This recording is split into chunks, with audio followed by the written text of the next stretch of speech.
Everyone, कैसे हैं आप सब। स्वागत है आपका एक नई वीडियो के साथ। आज की हमारी वीडियो के अंदर हम करेंगे regulatory framework of corporate governance in India, business ethics and corporate governance unit first के मेरे नोट्स। जो हमारी पिछली वीडियो थी उसके अंदर हमने किया था डेवलपमेंट ऑफ कॉर्पोरेट गवर्नेंस। अगर आपने वो वीडियो नहीं देखी है तो उसका लिंक डिस्क्रिप्शन में है, आप लोग जाके चेक कर सकते हैं। और अगर आप चैनल पे नए हैं तो सबसे पहले चैनल को जाके सब्सक्राइब करें, बेल आइकन प्रेस करें फॉर न्यू अपडेट्स। तो हम स्टार्ट करते हैं। Regulatory framework of corporate governance in India. क्या काम करता है कॉर्पोरेट गवर्नेंस, किस तरीके से रेगुलेट किया जाता है कॉर्पोरेट गवर्नेंस को इंडिया के अंदर। Companies Act 2013, this act is the primary legalization governing corporate governance in India. It sets out the legal framework for companies, directors and shareholders. It provides guidelines on the board composition, responsibilities and disclosure requirements. ये जो act है एक primary legalisation है corporate governance के अंदर, India के अंदर ये सेट किया गया है। इसके थ्रू हम लीगल, ये जो एक्ट है ये सेट किया गया है लीगली काम करवाने के लिए, सारी लीगल फ्रेमवर्क्स को कंप्लीट करता है। कंपनी की, डायरेक्टर की, शेयर होल्डर की, ये सब इस कंपनी एक्ट 2013 के अंडर ही आते हैं। ये गाइडलाइंस प्रोवाइड करवाता है, बोर्ड कंपोजिशन को रिस्पॉन्सिबिलिटीज़ देता है और डिस्क्लोज करता है सारी रिक्वायरमेंट्स को। इसके अकॉर्डिंगली ही सारी कंपनियां, बोर्ड ऑफ डायरेक्टर सारे काम करते हैं कंपनीज एक्ट 2013 के अकॉर्डिंगली ही। नेक्स्ट है board of directors. The companies act mandates the establishment of a board of director in every company. The board is responsible for making strategy decision, overseeing management and ensuring complex with the law and regulations. Company जो act है उसके अंदर mandates होता है एक्स्टेब्लिश करना board of directors को हर एक company के अंदर, क्योंकि हर कंपनी के अंदर आपने देखे होंगे बोर्ड्स ऑफ डायरेक्टर मैंडेटरी होते हैं, मैंडेट होते हैं एक्स्टेब्लिशमेंट उनका। बोर्ड ऑफ डायरेक्टर जो है वो सारी रिस्पॉन्सिबिलिटी निभाते हैं, जो भी स्ट्रेटेजी डिसीजंस लेने हैं, सारी चीज़ों को मैनेज करने के लिए, इंश्योर करने के लिए कि सारी जो चीज़ें हैं वो लॉज एंड रेगुलेशंस के अकॉर्डिंगली चल रही हैं। उन सब चीज़ों के लिए बोर्ड्स ऑफ डायरेक्टर जो है वो अपॉइंट किए जाते हैं कंपनीज एक्ट के अकॉर्डिंगली, वो मैंडेटरी होते हैं। नेक्स्ट है independent directors. The act requires certain companies to have independent directors on their board. These director brings unbiased perspectives and act as a check on the management decision. उसके बाद होते हैं independent director, जो एक company की independent director को दिखाते हैं कि उसके अंदर कुछ रिक्वायरमेंट्स ज़रूरी होती हैं, जैसे कि दीज डायरेक्टर्स आर अनबायस्ड, वो बायस्ड नहीं होते हैं, वो किसी के साथ भी कोई ऐसा नहीं है कि भाई उसकी फेवर लेंगे इसकी फेवर लेंगे, वो बायस्ड नहीं होते हैं, अनबायस्ड होते हैं। उनका पर्सपेक्टिव जो है, और वो हर एक चीज़ को चेक करते हैं जो मैनेजमेंट ने डिसीजन लिया है। वो कोई भी किसी की भी सपोर्ट नहीं करेंगे, ना वो मैनेजमेंट की सपोर्ट करेंगे, ना किसी एम्प्लॉय की सपोर्ट करेंगे। वो अनबायस्ड होते हैं, उसके अकॉर्डिंगली फिर वो डिसीजन लेते हैं। चेक करते हैं जो मैनेजमेंट ने डिसीजन लिया है वो सही है या नहीं है, उस सब चीज़ों को चेक करते हैं। नेक्स्ट है share holder rights. The companies act emphasizes the protections of shareholder right.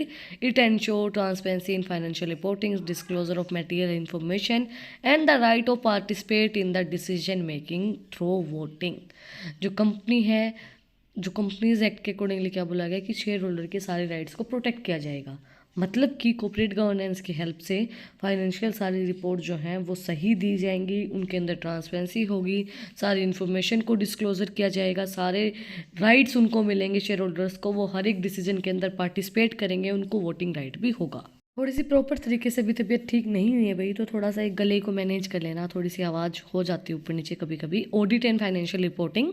The act requires companies to maintain accurate financial record and prepare annual financial statement. It also mandated the appointment of auditor to ensure the integrity of financial reporting. Accounts का audit करवाना और financial reporting देना, मतलब ये भी बहुत एक mandatory चीज़ है कंपनीज एक्ट के अकॉर्डिंगली। ऑडिटिंग का मतलब क्या होता है, जो हमारे अकाउंट्स हैं एक ऑडिटर अपॉइंट किया जाएगा, वह हमारे अकाउंट्स की ट्रू एंड फेयर कंडीशन दिखाएगा कि क्या हमारी फाइनेंशियल स्टेटमेंट है, उसको शो करना, उन रिकॉर्ड्स को एक्यूरेटली दिखाना ऑडिटिंग के अंदर आता है।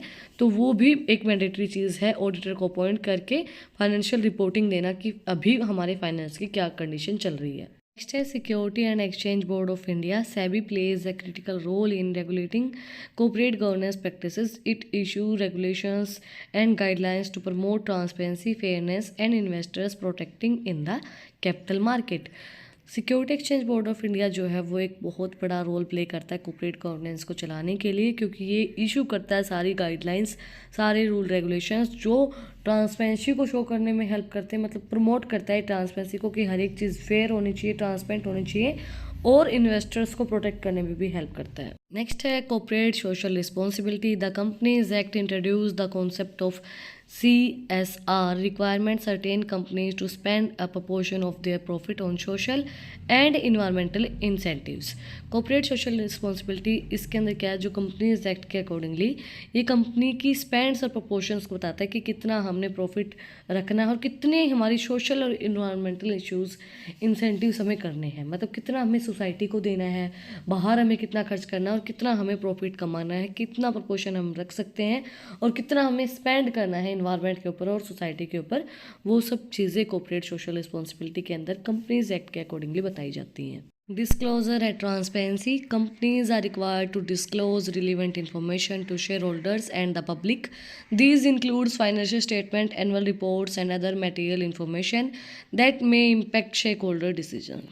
डिस्क्लोज की जाती है सारी चीज़ें और ट्रांसपेरेंसी दिखाई जाती है। डिस्क्लोज जो भी इंफॉर्मेशन है शेयर होल्डर्स को भी डिस्क्लोज की जाएगी, हर एक इन्फॉर्मेशन उनको पता होगी और पब्लिक को पता होगी कि भाई अभी क्या कंडीशन चल रही है हमारी कंपनी की, और जो भी फाइनेंशियल स्टेटमेंट है वो भी इसके अंदर इंक्लूड की जाती है, एनुअल रिपोर्ट्स भी, और जो भी हमारी इन्फॉर्मेशन है जो शेयर होल्डर के डिसीजन को इम्पैक्ट डालती है वो सारी इन्फॉर्मेशन उनको डिस्क्लोज की जाएगी, सारी ट्रांसपेरेंसी होगी उनके पास, हर एक चीज़ का उनको पता होगा।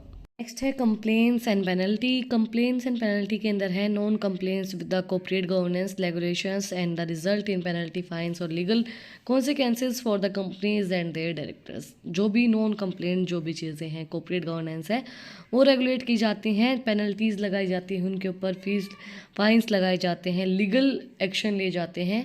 अगर कोई भी दिक्कत है डायरेक्टर के ऊपर, किसी के भी ऊपर अगर किसी ने कंप्लेंट फाइल की है तो उनके ऊपर पेनल्टीज़ और फाइन्स लगाए जाते हैं, लीगली उनके ऊपर एक्शन लिया जाता है।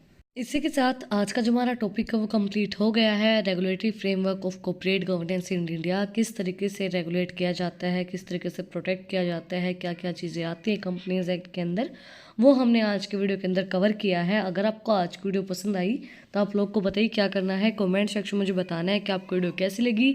कोई भी डाउट है तो वो भी आप लोग कमेंट सेक्शन में मुझसे पूछ सकते हैं। इससे ज़्यादा इंपॉर्टेंट चीज़ होती है नोट्स, आपको नोट्स भी ज़रूरी हैं, तो वो चीज़ अगर आपको चाहिए, नोट्स चाहिए, तो मेरे टेलीग्राम का जो लिंक है वो भी डिस्क्रिप्शन में है, आप वहाँ पे भी जाके मुझे फॉलो कर सकते हैं। इनके नोट्स भी आपको वहाँ पे मिलेंगे। और भी अगर आपको शॉर्ट्स देखने किसी भी चीज़ के बारे में पूछना है तो इंस्टाग्राम का लिंक भी डिस्क्रिप्शन में है, वहाँ पे भी जाके आप मुझे फॉलो कर सकते हैं। फिर मिलते हैं एक नई वीडियो के साथ, एक नए टॉपिक के साथ। Like share and subscribe. Thank you for watching my video.